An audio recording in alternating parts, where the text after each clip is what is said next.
나만의 건강이 아닌 우리 모두의 건강을 생각하는 방송. 더 건강한 대한민국을 꿈꾸는 개념 방송. 들리는 신문 히포크라테스.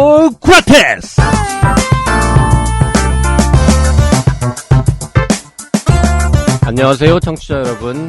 저희가 첫 방송에서만 각자 자기소개를 하고 그 다음부터는 이름만 쭉 말했더니 중간부터 들으시는 분들은 도대체 박쌤은 뭐하는 놈이며 김변은 도대체 누구냐 이렇게 물으시는 분들이 많아서요.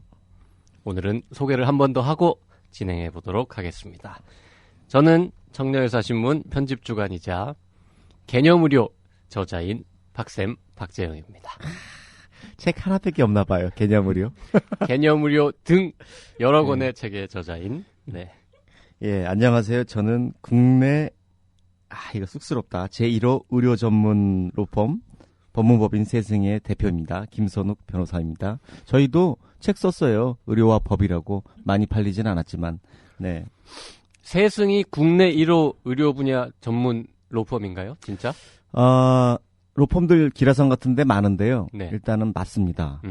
전원 구성원 저희가 10분의 변호사님들이 다 의료소송을 하기 때문에 기타 다른 소송들은 뭐 거의 전무하다시피 하기 때문에 의료 전문의를 할 수 있고요. 아니, 국내 1호는 1등 말고 1호. 예, 1호. 네. 그러니까 의료를 전문으로 표방하고 로펌을 만든 건 저희가 1호라고 알고 있는데 혹시 뭐 다른데 알고 계신 분 있으면 댓글로 또 네. 알려주세요. 아니다. 네. 우리가 1호다라고 생각하시는 다른 로펌 있으시면은 네. 댓글 남겨주세요. 네.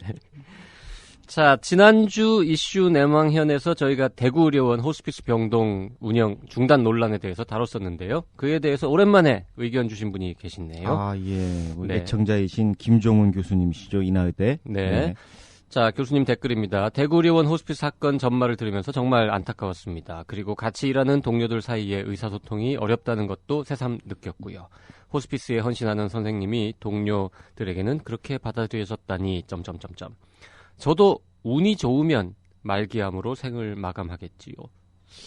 운이 좋으면? 네. 고통 없이 바로 가시는 걸 말기암은 고통이 심하잖아요. 굉장히 심하실 텐데요. 네. 예. 자, 어쨌든 뭐 혹시 그렇게 되면은 환자인 내가 정말 의지할 수 있는 호스피스 선생님의 돌봄을 받을 수 있을지 모르겠네요. 이런 부분의 중요성이 계속 무시되면 우리나라는 후진국입니다. 예. 후진국을 지표 우리가 뭐 무슨 30, 20 클럽인가요? 뭐 3만 5천만. 3만 5천만. 영어로 해야 돼, 영어로. 영어로는 이 30, 50. 30, 50. 네, 30, 50 이렇게 얘기하더라고요. 30가 3만이라는 뜻인가? 30, 50 클럽이라고. 그러니까 30,000 네.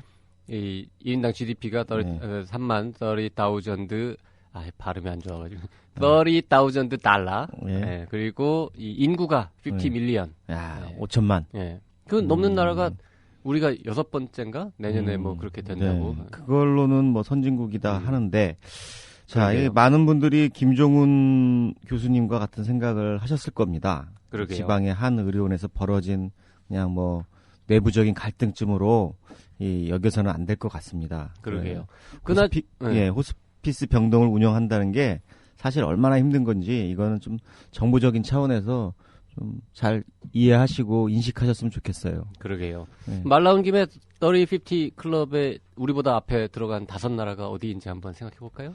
영국, 네, 영국, 네, 미국, 캐나다는 아니에요. 캐나다는 인구가 안 되네요. 네. 독일, 그리고 프랑스, 그리고 일본. 네, 지금 몇 개 했죠? 5개요. 영국, 독일, 하나 더 있는데 우리가 7번째인가 보다 그러면 6개 있다 그러더라고요. 호주도 들어가요? 호주 안 들어가요. 나머지 하나는 이탈리아. 네. 이탈리아. 예. 그러니까 우리가 그렇게 따지면은 7번째로 그 클럽에 이제 가입을 뭐 아직 안 했지만 한다고 치면은 사회 전반적으로 여러 가지 수준이 한 7번째 정도 됐으면 좋겠는데 뭐 우리가 제일 1등 하는 분야도 뭐 없진 않지만은 전체적으로 우리 7등이라고 하기에는 좀 아직 면구스럽죠.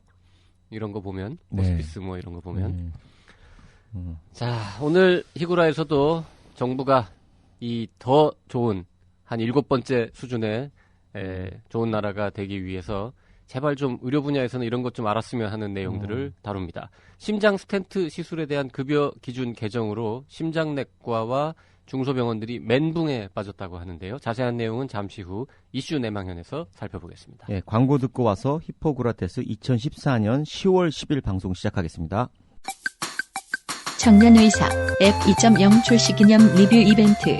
청년의사 앱 다운받으시고 리뷰를 남겨주세요. 10만원 상당 외식 상품권, 영화 티켓, 청년의사 인기도서, 레드마켓, 인체를 팝니다. 스타벅스 커피까지 추첨을 통해 총 20분께 푸짐한 상품을 드립니다.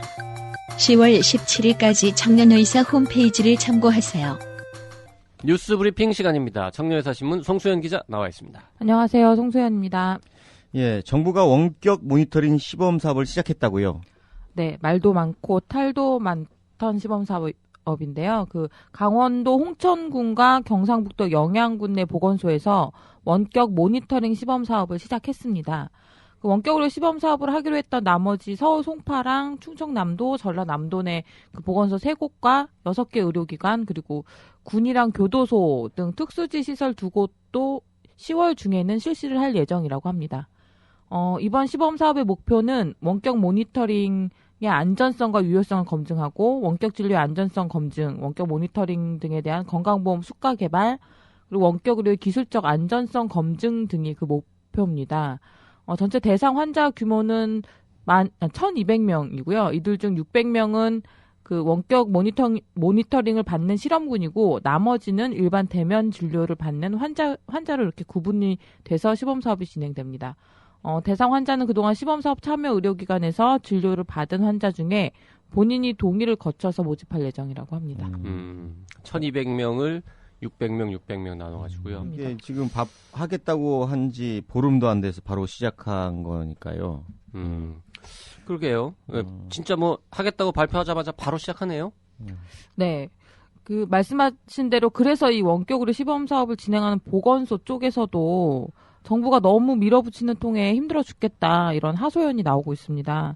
또 준비 기간이 좀 보름 정도로 너무 촉박했잖아요. 그래서 너무 준비할 시간이 없다라는 불만도 좀 나오고 있고 또 정부가 처음 시범 사업 계획을 발표하고 시범 사업에 들어간 지금까지 시범 사업에 참여하는 6개 일반 동네 의원이 있다고 했는데 여기가 어딘지도 말하고 있지 않고요. 보건소 내에서 사용하는 원격 의료 장비들이 뭔지도 말하고 있지 않습니다. 그러니까 다 비밀리에 진행이 되고 있습니다. 뭘 대단한 비밀이라고 이걸 이렇게 비밀로 하고 있어요. 네. 그래서 이런 식으로 진행된 시범 사업의 결과가 나온다고 해서 믿을 수 있겠냐 이런 비판도 나오고 있습니다. 이미 대한의사협회 비상대책위원회는 원격으로 시범 사업 결과를 믿을 수 없다. 이렇게 입장을 벌써부터 밝혔고요. 그래서 아무래도 시범 사업이 끝나고 그 결과가 나와도 그 결과의 신빙성을 두고서 논란이 벌어질 것 같습니다. 그러게 말입니다. 네. 의협이 한편 별도의 무슨 연구를 시작한다고 하던데 그건 뭘 어떻게 한다는 겁니까? 네. 의협 의료정책연구소가 수의계약을 통해서 원격 의료의 기술적 안전성 연구를 추진하기로 했는데요. 정보 보안이 좀 취약하고 해킹 위험이 있다고 의협이 그동안 지적해온 게 강원도 원격 관리 시스템인데 이걸 정부가 이용해서 원격으로 시범 사업을 실시하겠다고 밝혔어요. 그렇기 때문에 이 부분에 대한 검증이 필요하다는 입장입니다. 의협은 이번 연구를 통해서 객관적이고 실질적인 근거 자료를 확보하겠다라고 벼르고는 있습니다. 자, 어떻게 진행될지 아직까지는 참 알 수가 없는데요. 좀 구체적인 내용들이 파악이 되면은 다음에 좀 다시 전해주시기를 바라고요. 다음 뉴스 넘어갈까요? 예. 일부 대형 성형외과 병원에서 유령 의사에 의한 대리 수술을 하고 있어 문제가 한번 됐었죠. 이 문제를 의료계 내부적으로 자율 정화하겠다고 의협이 발표했다는 얘기가 있는데요. 성형외과 의사회에서 이미 발표한 거를 이번에는 의사협회 차원에서 다시 발표한 거군요. 네. 의협이 이렇게 미용 성형 분야에 대해서 자율 정화를 스스로 하겠다라고 얘기를 한 데는 보건복지부가 추진하고 있는 미용 성형 실태조사가 영향을 좀 미쳤습니다. 이 실태조사가 또 하나의 규제를 만드는 결과로 이어질 수 있다 이런 우려가 작용한 건데요. 의협이 제시한 자율정화 카드는 대한성형외과 의사회가 추진하고 있는 수술실 명찰제랑요. 대형 성형외과 병원 모니터링을 하고 의사가 직접 환자를 상담하고 그리고 응급처치실을 마련하고 마약류 통합관리 시스템 구축에 동참하겠다 이런 내용들이 있습니다. 미용 성형에 대한 허위 과장 광고에 대해서도 강력하게 대처하겠다고 했다면서요? 네, 오는 11월 1일부터는 의료법 등 관계 법령을 위반한 불법 의료 광고는 3회 이상 적발되는 즉시 그 의료기관에 대해서는 형사 고발하겠다고 밝혔습니다. 그 불법 의료 광고는 현행 의료법에 따라서 의료 광고 사전 심의 매체인데도 심의를 받지 않았거나 심의를 받은 내용과 다른 내용으로 광고를 한 경우인데요. 그 의협의 의료광고 심의위원회가 있는데 이 의료광고 심의위원회는 불법 의료광고에 대한 모니터링을 좀 강화하기로 했는데요. 서울, 인천, 경기 등 수도권 지역은 매주 2번 이상 그리고 그 외 광역시도는 연 1회 그 현지 모니터링을 진행하기로 했습니다. 또 인터넷 매체에 대해서도 매주 모니터링을 실시하고 의료광고 심의 홈페이지를 통해서 불법 의료광고에 대한 제보도 받기로 했습니다.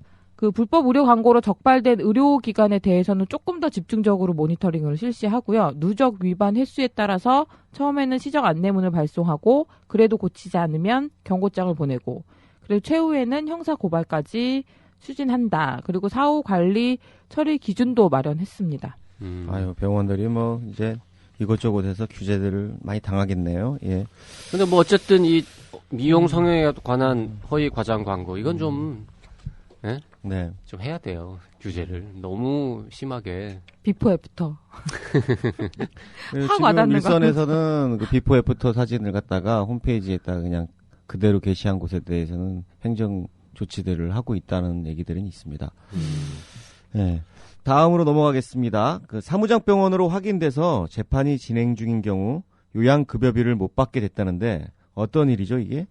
네, 보건복지부가 국민건강보험법 개정안에 그 사무장병원으로 확인될 경우 재판이 아직은 진행 중이더라도 요양급여비를 못 받게 한다는 내용을 담았습니다. 근데 이게 입법 예고에 들어간 건데 그 건강보험법 개정안이어서 국회를 통과해야 되는 부분이잖아요. 그래서 뭐 시행될지 안 될지는 아직은 확정된 사항은 아니고요. 국회가 정상화만 되면은 이런 개정안은 쉽게 통과되지 않을까요?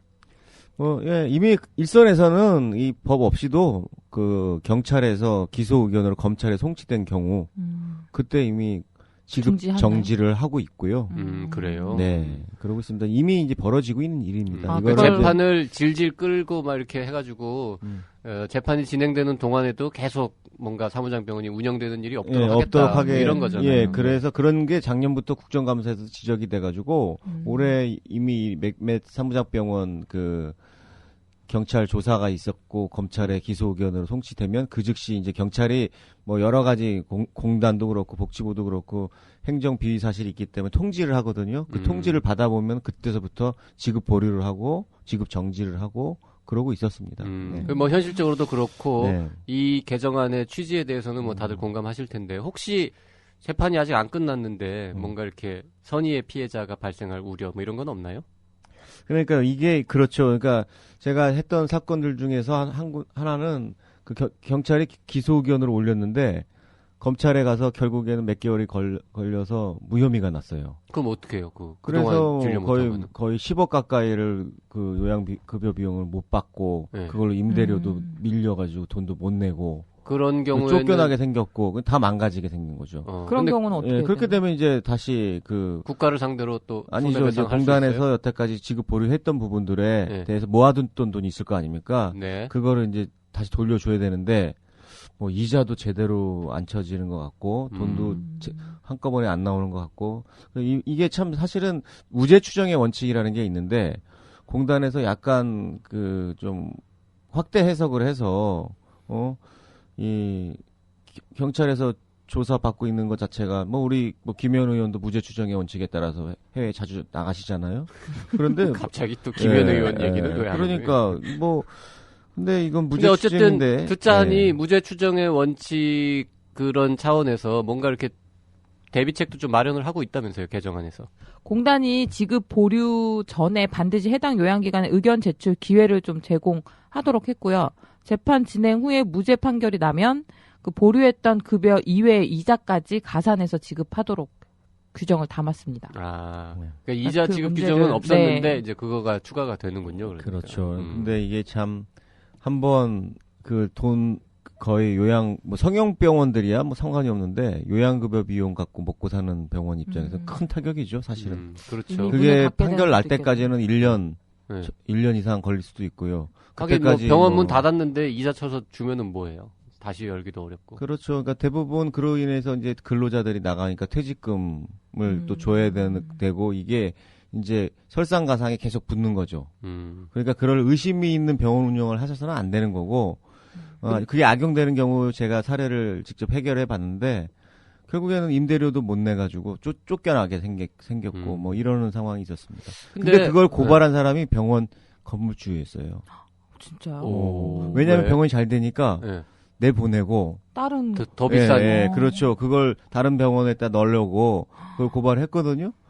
됐다. 근데 이제 굉장히 억울하죠. 그래서 이제 무혐의로 이제 끝났는데 그 사무장병원이라서 이제 이 아니다 억울함을 밝혔는데 문제는 그 돈을 임대료를 못 냈어요. 그러니까 명도 소송이 걸려버린 거죠.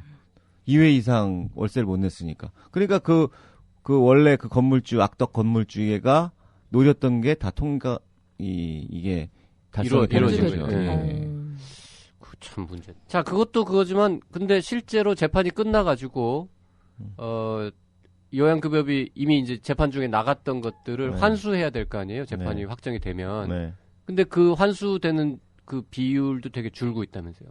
네, 그 2009년에는 58.4%였는데 2010년에는 34.7%, 그러니까 2011년에 20.4%, 2012년에 10.7%, 2013년에 5.4%, 그리고 2014년 7월 현재는 6.5%입니다. 해마다 뚝뚝 떨어지고 있는 거죠. 다시 환수하는 금액. 이게 지금 국민들이 이해를 못할 것 같아요. 어떻게 이럴 수가 있어요? 이게 국가에서 건강보험공단에서 나간 돈을 이게 잘못 나갔다, 사무장 병원이다 해서 재판이 끝나서 환수를 하는데 이게 2009년에 58.4% 이것도 낮다고 생각할 것 같은데 40%는 못 돌려받았다는 거니까 현재는 한 자리 숫자잖아요. 뭐 5%, 6% 수준인데 어떻게 이런 일이 일어나는 거죠, 김변?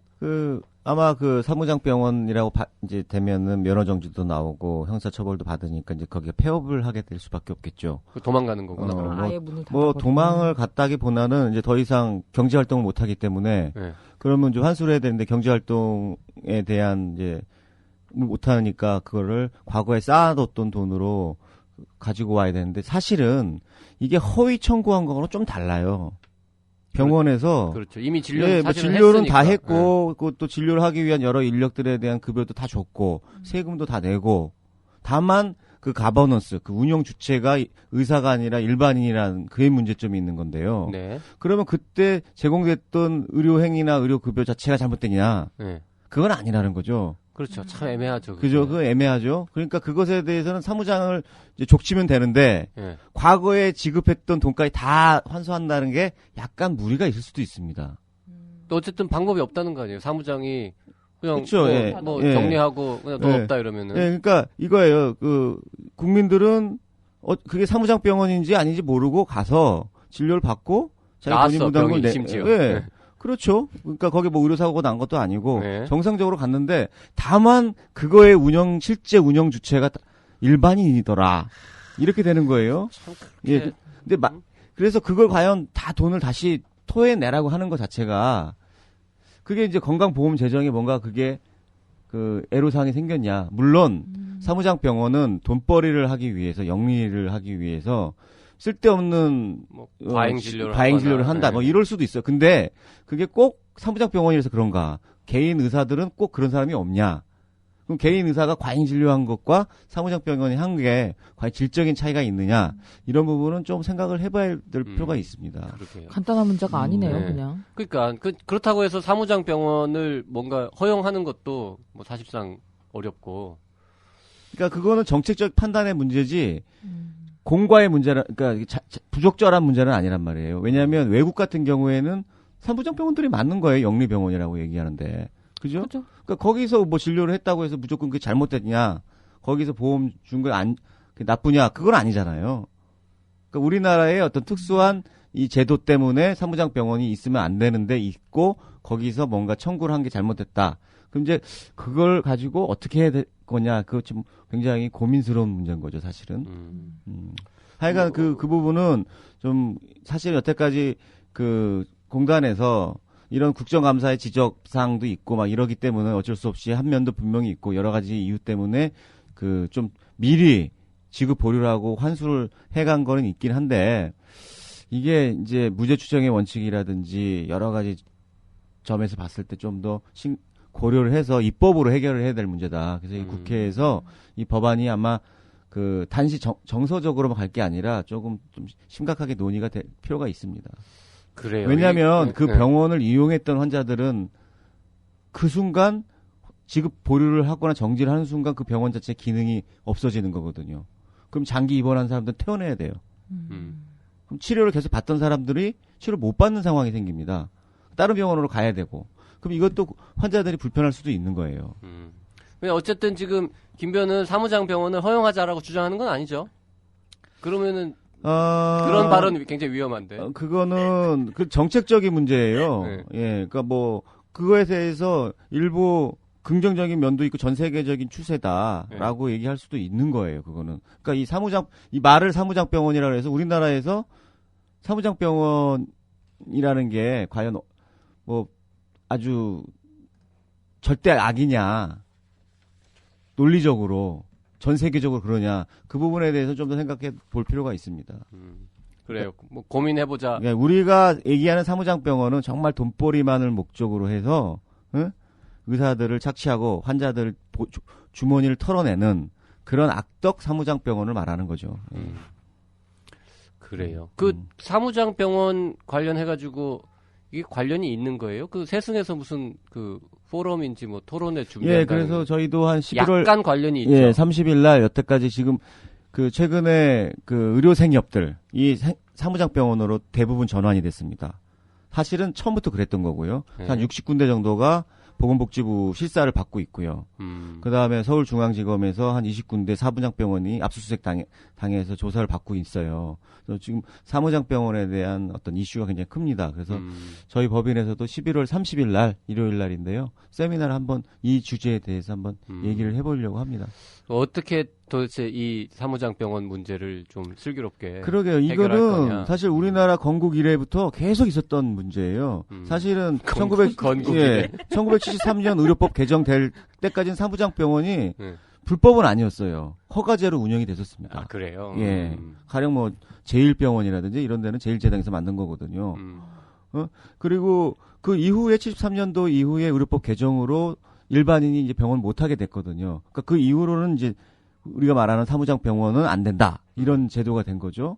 그렇기 때문에 이게 정책적으로 절대 악이고 뭐고 그런 문제가 아니고 우리나라에 과연 이게 맞느냐 틀리냐 뭐 의료업 독점권 뭐 이거 여러 가지 복잡한 그 이슈들이 있습니다. 그래 왜 일요일 날 해요 그런 토론회를? 뭐 일요일은 쉬어야지. 대부분 그 일요일 날 일하느라 안 오후에는 오잖아요. 좀 한가하시고 좀 지적인 그 충족이 필요하신 분들이 오시더라고요. 그 사무장 병원이라는 게 법률적으로 이렇게 쓰이는 용어는 아니죠. 그렇죠. 법에는 안 법에는 나오는 없는 말이죠. 말이죠. 법적으로는 뭐라 그래요, 이거를?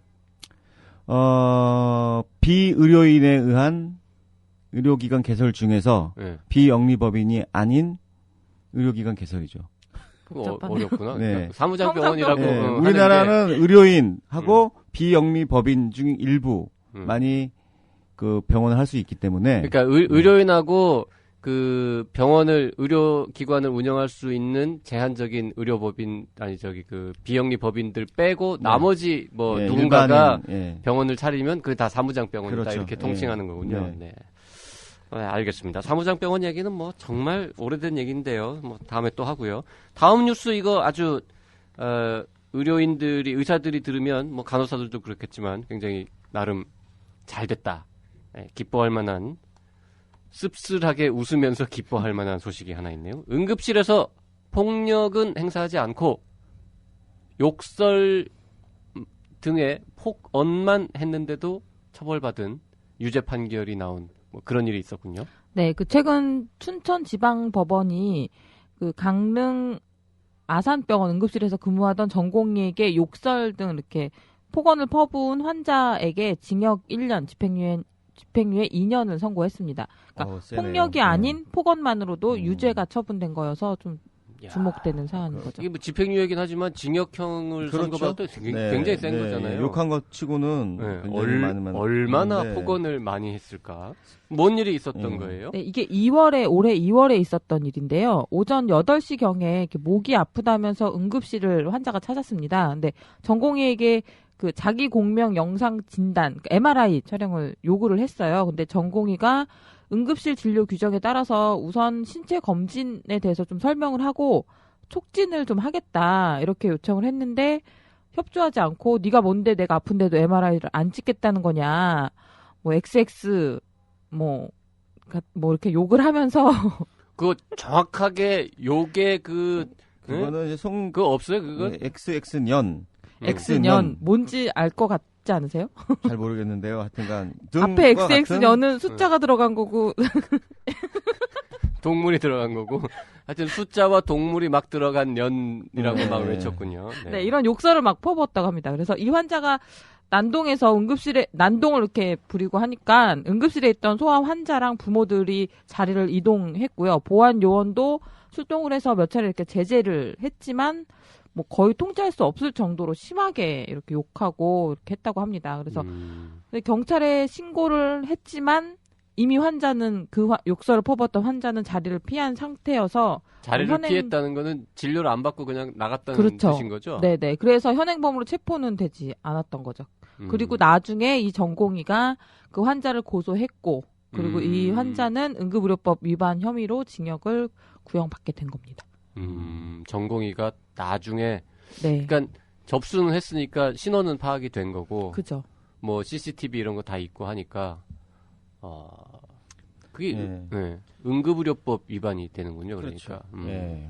자, 근데 응급의학과 의사들이 그 사건, 그 과정에서 경찰이 제대로 협조하지 않았다 이런 비판도 하고 있다는데요. 이건 뭔 소리예요? 네, 이런 비판이 이번 건만 아니라 응급실에서 이런 폭행이나 폭력 사건 이런 게 벌어질 때마다 응급의학과 의사나 전공의들이 하는 얘기인데요.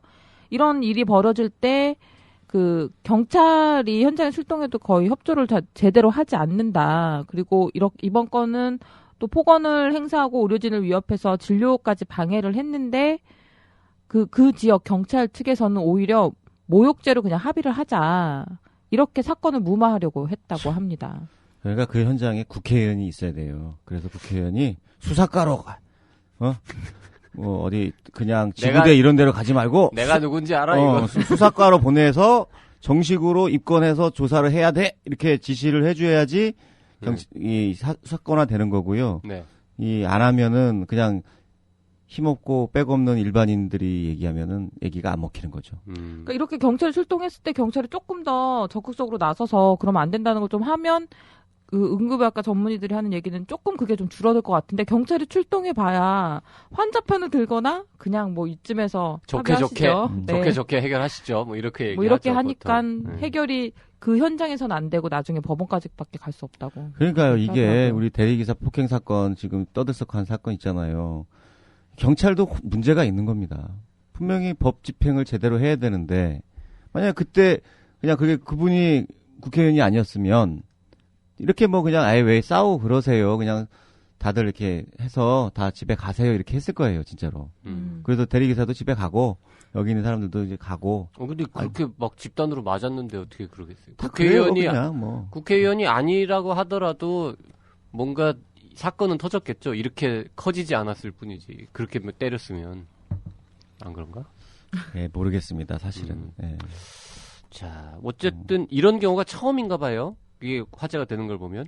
아니에요. 뭐 저기 하급심 판례긴 한데요. 네. 여러 군데에서 뭐 쌍욕한 것들에 대한 판례들이 있습니다. 있어요? 예, 있어요. 네, 그때 다 응급의료법 예, 위반으로. 응급의료법 위반, 업무 방해, 모욕. 그러면 뭐. 징역형이 행사된 거는 있어요. 그것도 있어요? 있죠. 그럼 뭐 새로운 뉴스가 아니고 이거 왜 가져왔어요? 새로운 뉴스인 줄 알고. 그리고 이런 건은 계속 있었는데 제대로 알려지지 않아가지고 환자분들이 좀 자꾸 주의를 환기시킬 필요가 있습니다. 그런 차원에서 알려드렸습니다. 네, 감사합니다. 네. 그래서 경찰들한테도요, 오셔서 현행범으로 체포를 하면 이 의료기관 계신 분들도 지구대로 데리고 가지 마시고 수사과로 보내시라고 경찰서 수사과로 보내서 조사를 시켜 달라라고 특정을 해줘야 됩니다. 이런 일이 벌어졌을 때 병원의 의료진이 뭔가 경찰에 신고하기 위해서 뭐 이렇게 챙겨야 할 거 뭐 이런 건 없나요? 뭐 지구대 신고를 하고요. 현행범으로 체포하고. 지구대 신고라는 게 112에 그냥 그렇죠. 거는 거죠. 예. 걸고. 예, 그럼 해당 지구대로 그 연락이 가거든요. 예. 그럼 해당 지구대에 출동을 해요. 예. 그럼 해당 지구대에서 상황을 보고 예. 이걸 현행범으로 체포할지 예. 아니면 그냥 합의시킬지 무마시킬지 뭐 예. 떼어놓을지 뭐 그걸 초동 판단을 하는 거죠. 네. 예, 근데 이제 뭐 특히 응급실 같은 데서 난동 부리고 기물 파손하고 이거는 엄연히 현행범이잖아요. 네. 그러니까 현행범 체포를 해야 되는데 안 한다는 게 문제예요. 그러니까 안 하면 어떻게 해야 되냐고. 예? 의료진이 볼 때는 네. 체포할 만한 상황인데 경찰이 와서 그냥 안 하면 지역구 국회의원한테 전화를 해서 아이, 가지고 농담하지 말고. 진짜로 전화하고 특히 안행위 이런데 누구신지를 알아가지고 지구대에서 왔는데 좋게 하세요라고 뭔가 체포가 안 되고 전혀 해결이 안 된다. 그때 취할 수 있는 실질적인 행동 요령은 뭐예요? 경찰서로 전화를 겁니다. 경찰서로 전화를 하는 것도 하나의 방법입니다. 그러니까 112 말고 관할 경찰서 전화번호를 응급실에 붙여놔야겠구만 그러면. 네? 근데 경찰서장님이 바쁘셔서 잘 안 받으실 수가 있죠. 네. 그러니까 이게 문제예요. 그냥 엄정하게 현행범이면 현행범 체포해야 되고 사실은 그걸 안 하면 경찰 공무원이잖아요. 직무유기거든요.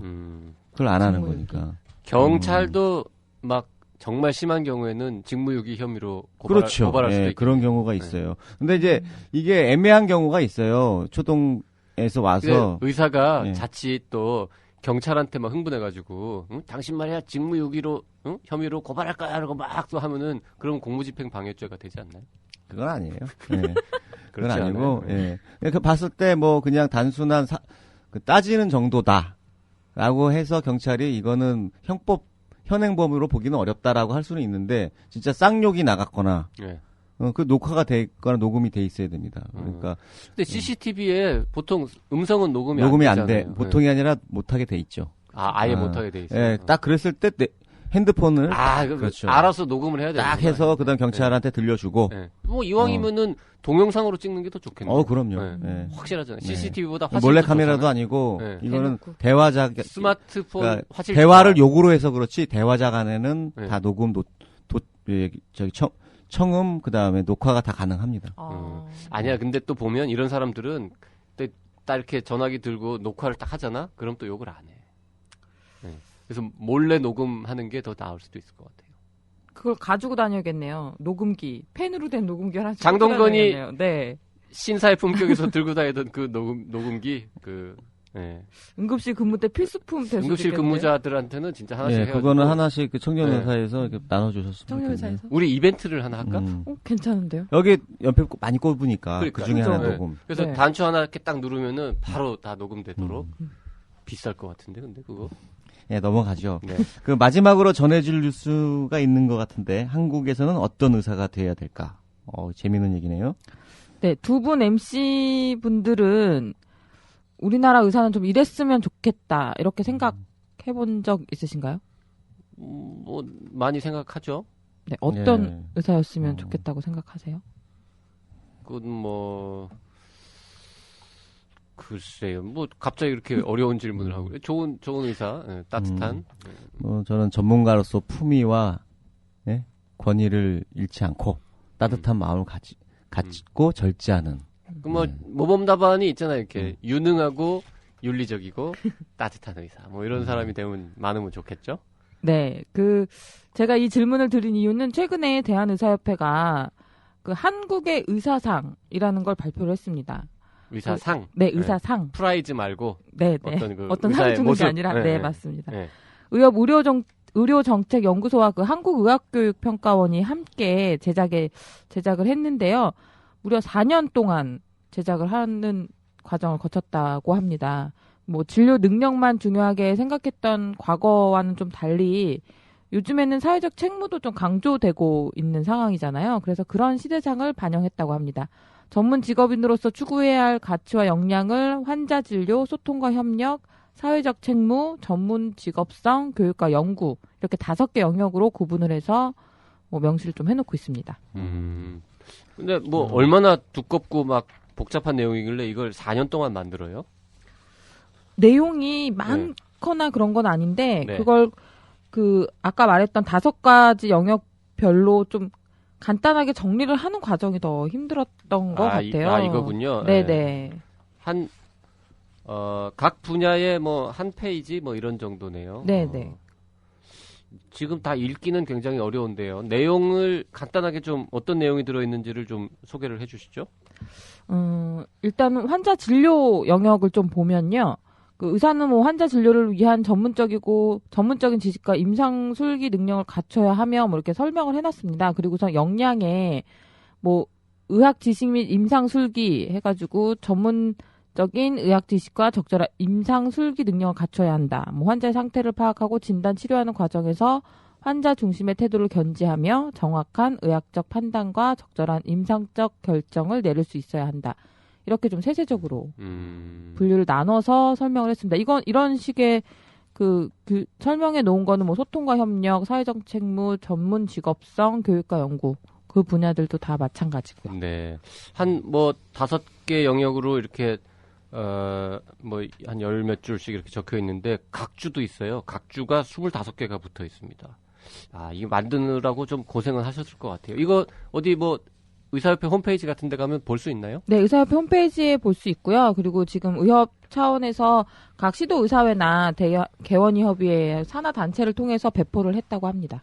언뜻 보면은 공자님 말씀인 것처럼 보이기도 하는데 사실은 이런 선언문이잖아요, 일종의. 한 줄 한 줄이 다 심혈을 기울여서 전문가들이 만든 거니까요. 다 같이 한번 읽어보고 저희도 신문에 좀 싣고 이거 만든 분들하고 인터뷰도 좀 하고 기사를 좀 써보는 게 좋을 것 같습니다. 자, 오늘 뉴스 브리핑은 여기까지 하죠. 송 기자는 잠시 후에 이슈 내망현에도 또 나오네요. 네. 오늘 사람이 좀 부족한가 보네요. 네, 잠시 후에 또 뵙겠습니다. 네, 광고 듣고 오겠습니다. 의료 민영화, 원격 진료, 고괄수가제 3대 비급여. 대한민국 보건의료에 관한 모든 궁금증이 단박에 풀린다.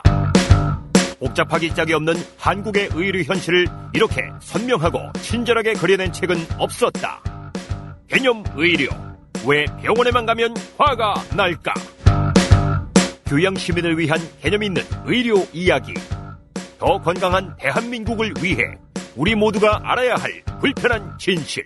정치 사회 분야 베스트셀러 개념 의료. 온라인 오프라인 서점에서 절찬 판매 중. 오늘 이슈 내망현에서는 보건복지부가 최근 개정해서 발표한 심장 스텐트 급여 기준에 대해서 얘기를 하려고 합니다. 급여 적용 대상이 3개로 한정되어 있던 급여 기준을 개정해서 스텐트 개수 제한을 풀었어요. 여기까지만 들으면 사람들이 의료계에서 좋아할 것 같은데. 예, 멘붕에 빠질 이유가 없는데요. 네. 근데 왜 멘붕에 빠졌느냐? 지금까지는 스텐트를 3개까지만 할 수 있었는데 무제한으로 할 수 있는 대신에 협진을 의무화했어요.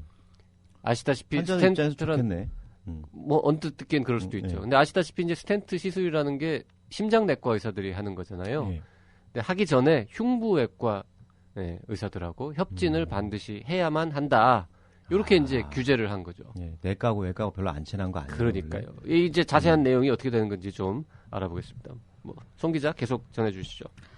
네, 말씀하셨던 부분에 대해서 일단은 그 스텐트 급여 기준이 어떤지, 개정된 급여 기준이 어떤지부터 설명을 해드리겠습니다. 그 보건복지부는 그 4대 중증질환 보장성 강화 계획에 따라서요. 지금까지는 평생 3개까지만 건강보험 적용이 됐던. 그랬죠. 한 번에 3개가 아니라 평생 동안 3개까지. 네. 그런 심장 스텐트 개수 제한을 오는 12월 1일부터 폐지하기로 했습니다. 그 심장 스텐트는 아까 박쌤이 말씀하셨지만 심장에 혈액을 공급하는 관상동맥이 막힌 경우에 이렇게 그 관상동맥에 심어서 혈관을 이렇게 지속적으로 넓혀주는 그런 치료 재료. 나 그런 말 안 했는데요. 네, 그런 재료라고 제가 지금 설명을 드리겠는데요.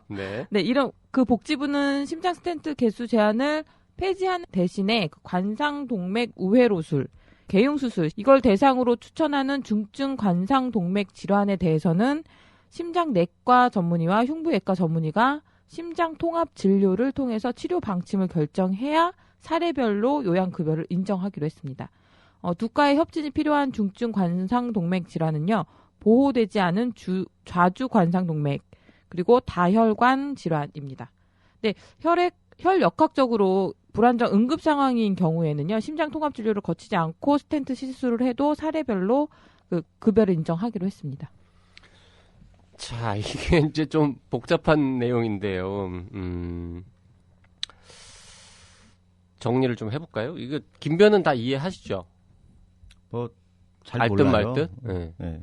그러니까 심장에 이 혈액을 공급하는 관상동맥이 있잖아요. 네. 그 관상동맥이 크게 이제 제일 중요한 게 3개가 있는데 그것들이 좁아지거나 막히면 내과에서 이 관을 집어넣어 가지고는 넓혀주는 시술을 한단 말이죠. 그게 이제 스텐트잖아요. 스텐트. 네. 근데 그동안은 개수 제한이 있었는데 이걸 풀었다. 근데 푸는 대신에 앞으로는 모든 스텐트 시술의 경우는 아니지만 중증일 때는 반드시 흉부외과하고 협진을 거쳐야만 한다. 이 얘기인 거죠. 그래서 흉부외과랑 협진을 거쳐야만 한다는 그 규제를 만든 취지는 뭐예요? 그러면은 스텐트가 필요한 환자가 아니라 개심 수술이, 그러니까 흉부외과에서 수술이 필요한 환자는 수술을 해라. 스텐트를 하지 말고. 그게 취지겠네요, 그러면? 그러면은. 흉부외과가 네. 조금 뭐, 많이 이것 때문에 수술을 많이 못하게 되는 상황인가 그러니까 보죠? 좀 위험할 수도 있으니까 흉부외과 의사가 있는 상태에서 좀 뭔가를 하라라는 의미라고. 심장내과 선생님들은 굉장히 기분 안 좋을 수도 있겠네요. 그럴 수도 있죠. 근데 이제 뭐 우리 청취자분들은 꽤 많이 아시는 내용이겠지만 이게 스텐트로 하기에는 너무 많이 좀 막혀 있다. 예를 들어서 이제 수술을 할 만한 상황인데도 심장내과 의사는 아니 내가 할 수 있을 것 같아 이러고 이제 시도해 볼 수 있는 거죠. 근데 그러다가 만약에 뭐 잘못되면은 그렇죠. 위험하니까 그런 부분을 좀 그런 예방하겠다라는 위험을 줄이기 위해서 흉부외과에서 좀 같이 보고 흉부외과 의사가 야 이거는 이게 스텐트로 될 일이 아니다. 열고 수술해야 된다라고 얘기를 하면은 그러면 수술 뭐 해라 뭐 이런 취지인데 의견 합의가 협진을 하면 뭐예요? 의견 합의가 안 되면 어떻게? 그러면 그렇죠. 그 부분 때문에 지금 심장내과며 그러니까 제가 일반인 봤을 때는 그럼 심장내과는 결국에는 흉부외과 전문의 허락을 받아야 된다는 뜻으로 들리거든요. 그러니까. 네. 그럼 기분 나쁠 수밖에 없는 것 같아요. 그래서 지금 심장내과는 난리 났다는 거 아니에요. 일단 여러 가지 측면에서 지금 난리가 났는데 첫 번째 난리 난 이유는 심장내과 의사들이 지금 김변 말씀하셨듯이 우리가 이거 하는데 우리의 전문성으로 판단하는데 흉부외과 의사한테 스텐트 시술 해도 돼요? 안 돼요? 라고 물어봐야 하는 거냐, 젠장. 이게 이제 첫 번째 논란거리고. 그렇죠. 네. 근데 그 부분에 있어서는 겉으로 아예 이렇게 뭐 멘트나 이런 걸로 표면적으로 내세우지는 않죠. 기분 나쁘기는 하지만. 근데 표면적으로 심장내과 쪽에서 이 급여 기준에 대해서 반대하는 이유는 일단은 전국적으로 흉부외과 의사와 협진을 강제화할 수 있을 정도의 시스템이 지금 갖춰져 있지 않다. 뭐 흉부외과 의사가 없는 경우도 있을까? 그러니까. 그렇죠. 네. 여기 지금 심장 통합 진료팀 이런 표현이 나오는데 이 팀이라는 게 뭐 위원회처럼 이렇게 미리 구성해 놔야 되는 거예요? 어떻게 구성하라는 거예요? 이 심장 통합 진료팀 협진팀이라고 생각을 하시면 되는데요. 심장내과 전문의와 그 흉부외과 전문의 중에서도 그 관상동맥 우회로술을 할 수 있는 흉부외과 전문의를 각 한 명씩 동수로 구성을 해야 하고요. 한 명 이상씩. 네, 한 명 이상씩 동수로 구성해야 하고 진료 시간, 참여 의사의 이름 및 서명 그리고 치료 방침 결정 결과 및 결정 사유 등을 진료 기록부에 기록해야 합니다. 이게 저 페이퍼 워크가 늘어나잖아요. 이런 게 다 쓰려면 일단 맞아요. 그것도 네네. 네. 근데 아니 아까 김변 말했듯이 그 흉부외과 의사가 없으면 어떻게 해요? 그 병원 못하죠 이제. 그러니까 이제 못하는 거잖아. 그러면은 해도 수가를 인정을 안 해주는 거니까. 그래서 그 부분에 있어서도 좀 급여 기준에 만들어 놨는데요. 그 경피적 관상동맥 중재술만 할 수 있는 의료기관. 그러니까 이게 심장내과만 있는 의료기관이라는 뜻이죠. PCI라고들 하는데 이것만 할 수 있는 기관은 그 관상동맥 우회로술이 가능한 의료기관과 MOU를 체결해서 심장통합 진료를 운영하도록 했습니다. 쉽게 말하면 심장내과 전문의만 있는 의료기관은 흉부외과 전문의가 있는 의료기관과 MOU를 맺어서 협진 시스템을 갖추라는 의미입니다. MOU를 체결하라고요? 네. MOU 되게 좋아하네. MOU라는 게 무슨 그래야만 네. PCI를 했을 때 급여를 청구할 수 있는 거죠. 아니 응급 환자인데 대부분 다 이 스텐트가 필요한 환자는 응급 환자가 왔는데 MOU를 맺은 그럼 딴 병원 저 옆에 있는 뭐 근처에 있는 다른 그 병원 MOU 체결이 가능한 의료기관에 대한 기준도 나왔는데요. 네. 90분 이내에 네. 응급 관상 동맥 우회로술 실시가 가능한 와서 이게 90분 이내에 할 수 있는 와서 의료기관. 아니 흉부외과 의사가 오면 뭐예요?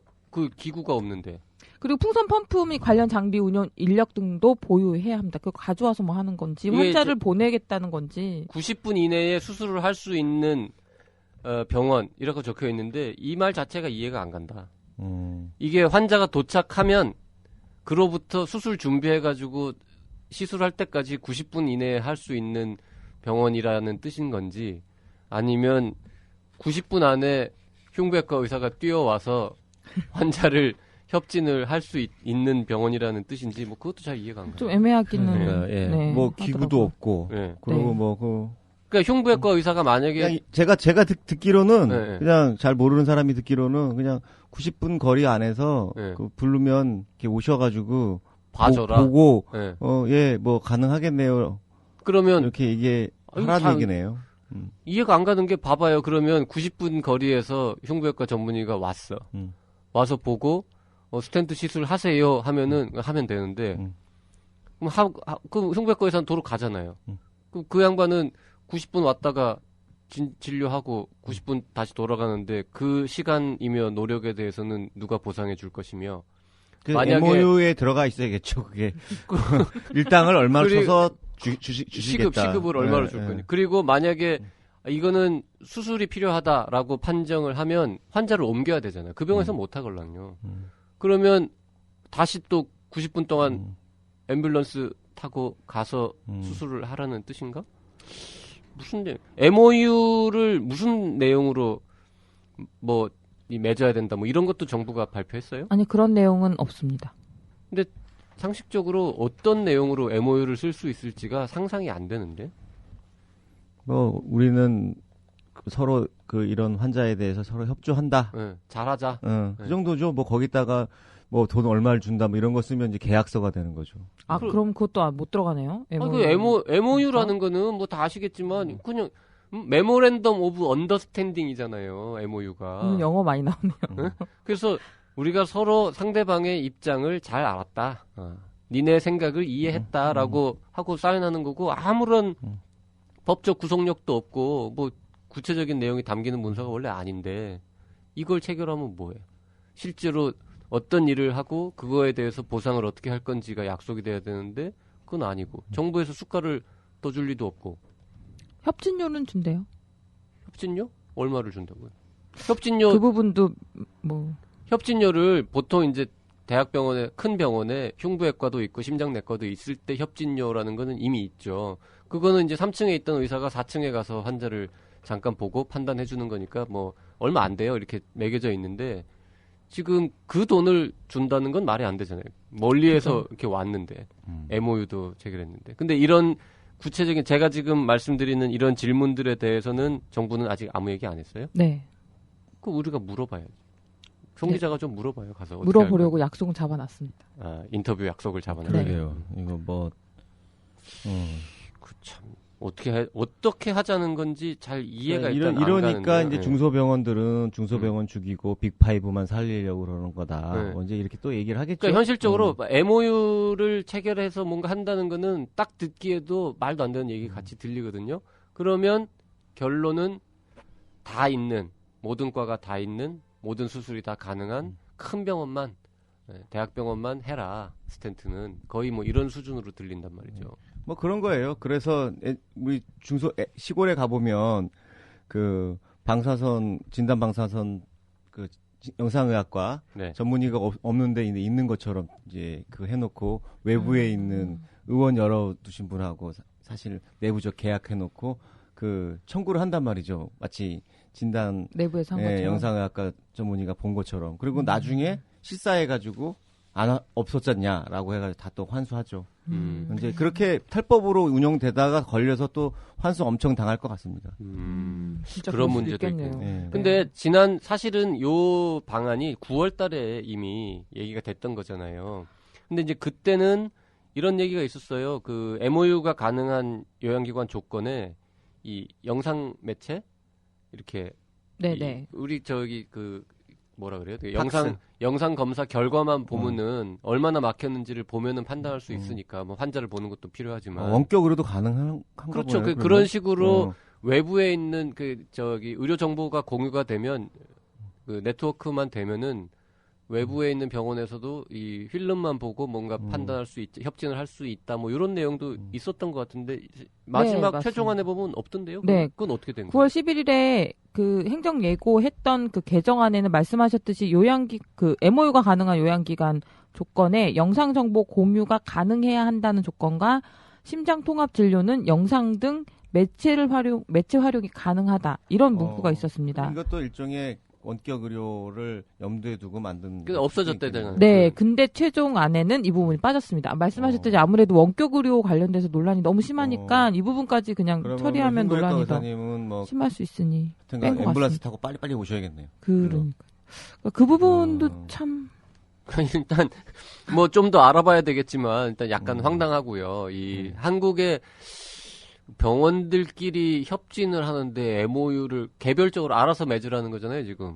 이거 뭐 어디 가서 누구랑 무슨 내용, MOU라는 거를 단 한 번도 써보지 않은 중소병원 원장님들도 많을 텐데, 무슨 내용이 담겨야 뭐 할지. 협정서 뭐 이런 거 아닐까요? 근데 협정서에, 그러니까 아까 얘기했잖아요. 우리가 돈 얘기나 뭐 이런, 그리고 저것도 있잖아. 뭐 책임 소재 이런 거 있을 거 아니에요. 그렇죠. 사고가 생겼거나 뭐 결과가 이럴 나빠졌을 때 누가 책임질 책임? 것이며 이게 굉장히 복잡한 문제인데 이거를 정부에서는 그냥 니네끼리 알아서 MOU 체결해서 하세요 이렇게 얘기를 하니까 중소병원들은 뭐 정말 난리 났을 것 같은데 뭐 일단 그 반발하는 사람들의 목소리를 좀 전해주시죠. 일단 심장내과 의사들은 뭐라 그러고 있어요 지금? 네. 그 급여 기준 자체가 의료 현장과는 너무나 동떨어져 있다라고 얘기하고 있습니다. 아까 좀 말씀드렸듯이 그 흉부외과 의사와 협진이 강제화할 수 있을 정도의 시스템이 없다라는 지적도 하고 있고요.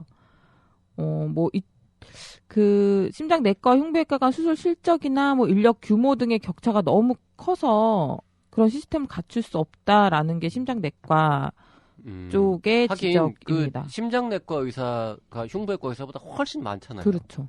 그게 지금 스텐트가 1년에 지금 몇 건이나 시술이 되고 있죠? 2012년 그 주요 수술 통계 자료를 보면요. 관상동맥 스텐트 시술 건수는 총 51,539건입니다. 5만 건이 넘는데. 네. 근데 흉부외과 의사가 하는 관상동맥 우회로술은 네. 3,308건입니다. 뭐 비교가 안 되네요. 네. 뭐 그건 당연해요. 예. 근데 이렇게 되니까 일단은 시스템 자체를 보면 할 수가 없다라는 얘기고요. 또 주장하는 건 병원 간의 MOU를 통해서 심장 통합 진료를 하려고 해도 일단 환자 입장에서는 자기가 다니는 병원에서 보험 적용을 받으려고 하기 때문에 또 마냥 좀 기다려야 하는 뭐 그런 상황이 발생할 수 있다. 그게 또 싫으면 동네에서 많이 떨어진 스텐트 시술과 관상동맥 우회로술이 모두 가능한 좀 큰 병원으로 환자들이 갈 거 아니에요. 그래서 이거 자체가 중소병원은 죽이고 대형병원을 위한 급여 기준이다라는 입장입니다. 그게 지금 이게 글쎄요. 분명히 우리가 이제 흔히 인터벤션이라고 하잖아요. 이게 중재술. 네. 그러니까 예전에는 뭐 내과 의사는 주로 약을 주고 외과 의사는 뭔가 이렇게 째고 들어갔는데 그 중간에 이렇게 막 관 집어넣고 이렇게 하는 수술은 아닌데 굉장히 환자 몸에다가 직접 들어가서 뭔가 이렇게 시술하는 침습적인 이런 행위들이 많아졌고 그거를 이제 뭐 내과나 영상의학과에서 하니까 그쪽 내과계 의사들하고 외과계 의사들하고의 어떤 갈등, 뭐 예전에 뭐 드라마에서도 나왔었잖아요. 네, 영역 다툼 이런 것들이 이제 좀 어디서나 있는 일일 텐데 외국은 어떻게 해요? 이거를 이렇게 강제적으로 협진을 하게 하는 나라가 있어요? 이번에 복지부가 이런 그 급여 기준을 만들었다고 하면서 제시한 가이드라인이 있는데 그 미국이나 유럽 등 선진국에서 쓰는 가이드라인이라면서 제시를 했는데 네. 이거에 대해서도 심장내과에서는 그쪽에서는 그 관상동맥 스텐트 시술 시 흉부외과 의사와 협진을 권고하고 있는 거죠. 의무화하지는 않고 아, 권고하는 미국이나- 사항이긴 하다. 미국이나 유럽에서는 협진을 권고하고 있는데 네. 한국은 강제로 하라고 그렇죠. 한다. 하지 않으면 급여를 안 주겠다라고 강제화하고 아. 있기 때문에 문제다. 그쪽에서 이거를 권고는 하되 강제화하지 않는 이유도 아까 뭐 지적했듯이 심장내과, 흉부외과의 그런 시스템을 갖출 수 없는 격차나 뭐 이런 거 때문에 그쪽에서도 강제하고 있지 않은 상황을 우리는 강제하고 있다. 이렇게 비판하고 있죠. 그러니까 진짜 결국 그러면 대놓고 말은 안 하지만은 중소병원은 하지 말라는 뜻이군요. 네. 아니 흉부외과를 고용을 하셔야죠. 네, 맞습니다. 두셔야죠. 예. 그래서 지금 중소병원 쪽에서는 하는 얘기들이 흉부외과 전문의가 없는 중소병원들은 그냥 스텐트 시술을 하지 말라는 얘기 아니냐. 아니면 흉부외과 전문의를 새로 뽑든지. 네, 맞습니다. 그래서 일부 건강보험 심사평가원에서 적정성 평가를 하고 있거든요. 경피적 관상동맥 중재술에 그렇죠. 대한 네. 적정성 평가를 하고 있는데 여기서 1등급을 받은 중소병원이 있습니다. 네. 한 중소병원인데 거기는 그 심장내과 의사만 있고 흉부외과 의사는 없는 곳인데요. 그쪽 병원장의 얘기를 좀 들어봤더니 심장내과 선생님들보다 훨씬 더 격앙된 반응을 보이더라고요. 이거는 정말 상식적으로 말이 안 되는 기준이다. 뭐 흉부외과 전문의가 있는 대학병원 내에서도 협진이 그렇게 원활하게 진행되지 않는 게 지금의 현실인데 그러게요. 아예 네. 떨어져 있는 다른 병원에 있는 흉부외과 전문의와 협진을 하라는 게 현실적으로 한다고 생각하는 것 자체가 문제다. 이게 왜 만들어졌을까요? 처음에 시발점이 무슨 문제가 있었나요? 아니면 뭐 흉부외과가 아까, 너무 네. 흉부외과 전문의들도 줄어들고 뭐 이제 기피 흉부외과가 너무 처우가 나쁘니까 그거를 네. 좀 뭐 개선해야 되겠다 이런 목적도 일부 있었을 거고 더 근본적으로는 저걸 거예요. 아까 우리 초반에 얘기했지만 좀 위험한 좀 그러니까 수술이 필요한 경우까지 스텐트를 시도를 하다가 결과가 나빠지는 일을 줄여보자 뭐 그런 목적이 좀 있을 그런 것 뭐 같긴 의료사고 해요. 통계 같은 게 있나요? 통계는 글쎄요. 전 잘 모르겠는데. 모르겠고요. 그 흉부외과 쪽에서는 환영하고 있는데 네. 환영하는 입장이 바로 지금 박사님 얘기죠. 말씀하셨던 예. 그 이유. 흉부외과에서는 그런 얘기 많이 했었어요. 너무 심장내과 의사들이 그러니까 응급 환자가 오잖아요. 그러면 흉부외과가 먼저 보지 않잖아요. 보통은. 네. 보통은 이제 심장내과 의사들이 보니까 아마 제 생각에는 의료사고로 돼서 그게 이제 기준에 따라서 흉부외과에서 보면 이건 의료사고다라고 얘기하지만 심장내과에서는 그건 의료사고 아니다라고 얘기할 수도 있거든요. 그래서 의료사고로 통계가 잡힌 건 아마 없을 겁니다. 하긴 지금 그럴 보니까 수도 있겠네요. 봐봐요. 지금 심장내과 의사가 할 수 있다라고 해가지고는 했는데 결과가 나빴어. 환자가 뭐 사망을 했단 말이에요. 근데 소송을 걸었어. 소송을 걸어서 쟁점이 이거는 이 정도면은 흉부외과에서 수술을 해야 되는데 무리하게 스텐트 시술을 하다가 사망을 했다. 그러니까 책임을 져라. 이렇게 환자 측에서 주장할 수도 있는 거죠. 이론상으로는 가능한데요. 네. 근데 이제 그거를 그렇게까지 할 수 있을까? 네. 주장하는 게 가능할까? 의학적으로 그걸 알아가지고 그리고 또 그 판단 기준을 어떻게 잡을 거냐? 그렇죠. 누가 판단을 할 거냐? 이제 그걸 갖다 이제 흉부외과 의사들이 사실조회로 보면은, 이제 흉부외과로 보내버리면 흉부외과 학회로 보냈을 때랑 심장내과 학회로 보냈을 때 답변이 다를 수 있죠. 예. 그러니까 병원 측 입장에서는 분명히 심장내과 쪽으로 보낼 거고 그렇죠. 환자 쪽은 흉부외과 쪽으로 보낼 건데 그럼 결국 법원 입장에서는 둘 다 전문가잖아요. 황당한 거죠. 둘 다 전문가인데 누가 더 높은 것도 아니고. 같은 맥락에서 그렇게 뭐 나쁜 결과가 아니라 이제 뭐 검사를 해봤는데 좀 애매하다. 그러면 분명히 양쪽 전문가들이 서로 의견이 일치되지 않을 텐데. 그렇죠. 동수로 구성해서 무슨 아까 위원회처럼 뭐 팀을 꾸린다 그러면 합의가 안 되면 어떻게 할 거냐라는 거에 대해서도 정부는 답이 없는 거죠. 합의하세요. 좋게. 아까 그런 건 경찰이랑 비슷한 태도인데. 내부적으로 의료계 내에서 해결하라라는 입장인 거죠. 그 복지부는 지금 이렇게 뭐 흉부외과에서는 일부 환영하지만 나머지 심장내과 그리고 중소병원 측에서는 꽤 강력하게 지금 반발을 하고 있는 것 같은데 다 들었을 텐데요. 이 문제점들을. 복지부는 그래서 뭐라고 답변을 하고 있나요? 일단은 최선의 아니라는 입장입니다. 이번 급여 기준 개정된 내용이. 복지부 측에서는 지난 몇 개월간 관상동맥 질환자에 대해서 스텐트 급여 기준 개정에 대해서 흉부외과, 내과를 참여시켜 논의를 했지만 그 의견이 너무 달랐다는 입장인 거죠. 그래서 현재로서는 최대한 반영한 이번 고시 개정이 최선이다라는 입장입니다. 국내 전체 스텐트 시술 중 중증 관상동맥 질환에서 행해지는 비율이 한 25% 정도라고 그 복지부는 보고 있었는데요. 이 25% 정도만 상의를 해서 하라는 거다. 다 하라는 게 아니다. 그 아까 전체 우리나라에서 행해지는 건수가 5만 1,500건이라고 했으니까 25%라고만 해도 12,300건 되잖아요. 그죠. 그 정도 10,000몇 건 되는 거는 협진을 다 하라는 뜻인데 그게 흉부외과 전문의 숫자, 흉부외과가 다 되는 것도 아니에요. 흉부외과 전문의 중에서도 이 바이패스 뭐라 그러죠? 이 관상동맥 우회로술을 할 수 있는 의사만 되는 이거를 할 수 네. 있는데 일단 숫자 인력적으로도 안 될 것 같은 생각이 드는데 어쨌든 25%만 되니까 할 수 있을 거다. 네. 그리고 뭐 이게- 협의 진찰료도 인정하겠다. 필요하다면 당근을 더 줄 수도 있다. 교통비까지도 줄 수 있다라는 뜻인가 보네요. 그러면. 그렇겠죠. 뭔가 조금 네. 더 해줄 수도 있다라는 의미인 것 같습니다. 그 최선의 안이라고 복지부가 얘기를 했다니까 약간 좀 어이가 없는데 현빈 불러와야겠는데 이게 최선입니까? 라고 물어봐야 될 것 같아요. 글쎄요. 아까 언제부터요? 12월 1일부터 12월부터 적용이 되는 겁니다. 야, 이거 굉장히 심각한 문제로 느껴집니다. 12월, 그럼 지금 2달도 안 남았는데. 보통 네. 그 스텐트 수술을 한다든지 이럴 때 환자들이 어느 상황인가 응급 상황일 경우가 있을 응급 거고 상황인 경우가 훨씬 또 많죠. 건강 아까 참 검진을 근데, 하다가 네. 또 발견할 수도 있을 그렇죠, 거고. 그렇죠. 예. 근데 그죠? 응급 상황인 경우에는 또 예외라는 기준 아까 본 것 같은데. 네네. 예. 불안정 응급 상황인 경우에는 그 협진 없이도 스테트 시술이 가능합니다. 그것도 또 그것도 논란인데. 의학적으로도 웃긴 어디까지가 거죠. 응급이냐라는 그렇죠. 거죠. 그럼 이제 검진하다가 우연히 발견돼서 증상은 전혀 없다. 이건 이제 응급이 아닌 건 알겠어요. 네. 근데 약간의 흉통을 느껴서 환자가 왔다. 해봤는데 꽉 막혀 있다.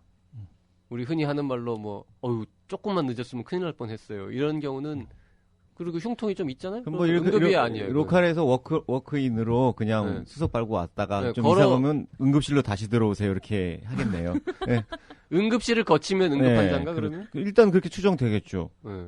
근데 뭐 응급실로 또 걸어온 환자는 아니고 누워서 들어오면 응급이고. 그러니까 벌어질 수 있는 너무 많은 그러니까, 흑점들이 있는데 기준 네. 자체는 너무 모호해서 더 반발이 있는 것 같습니다. MOU로 모든 걸 해결할 수 있다 이렇게 보는 거죠. 복지부가 그게 최선이라고 한 말이 제일 황당한 것 같은데요. 이렇게 현장에서는 뭐 거의 멘붕 상태에 빠져 있는데 이건 어떻게 해요, 저건 어떻게 해요라고 하고 있는데 복지부는 이게 최선입니다라고 얘기를 했다니까.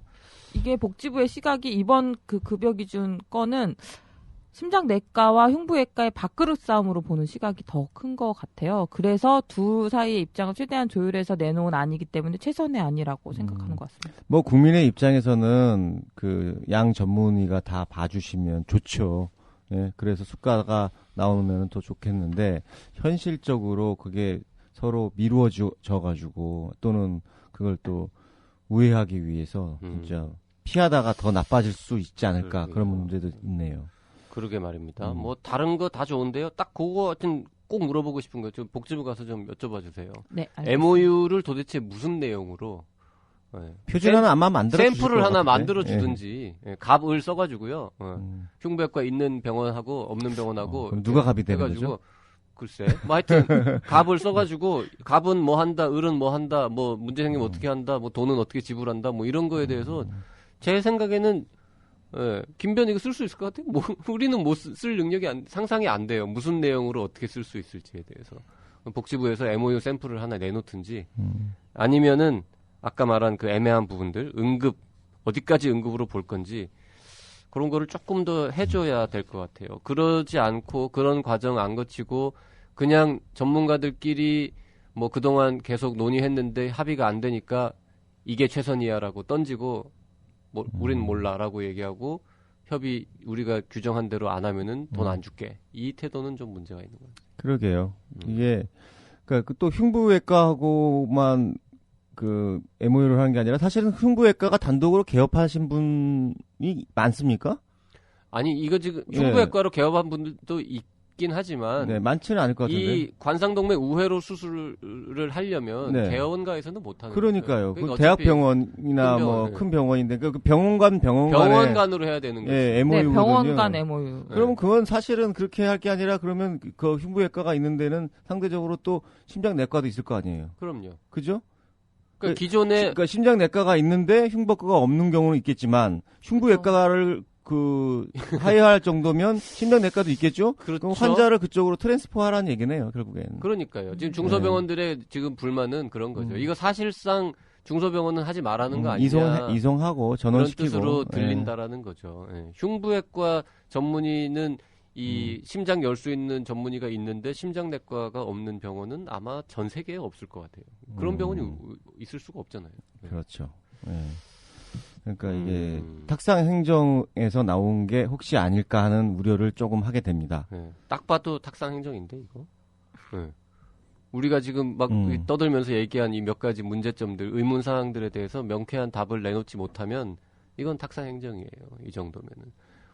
왜 그랬는지 이해는 한다는 게 너무 스텐트 쪽으로만 가가지고 뭐 아무나 다 진짜 스텐트보다 더 심한 환자도 스텐트를 한다. 뭐 이건 문제다. 뭐 이해는 하겠다고요. 하지만 그거를 교통정리해 주려는 의도가 좋다고 한들 이렇게까지 정신없게 막 현장을 혼란에 빠뜨리고 뭐 거의 불가능해 보이는 MOU로 해결하세요. 이렇게 얘기하는 건 좀 곤란하다는 거죠.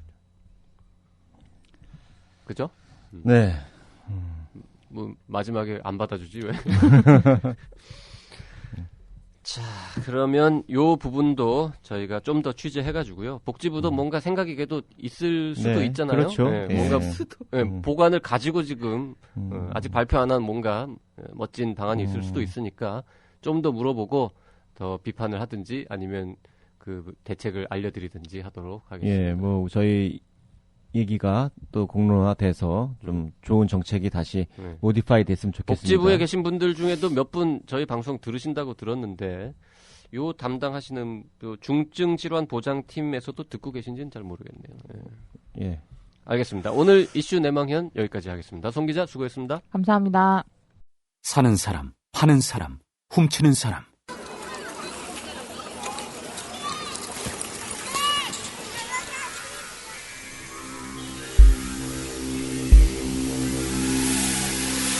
레드마켓, 인체를 팝니다.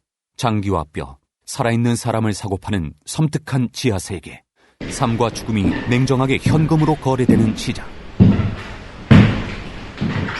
전 세계 장기 브로커, 뼈도둑, 혈액농장, 아동 납치범 추적에 관한 이야기.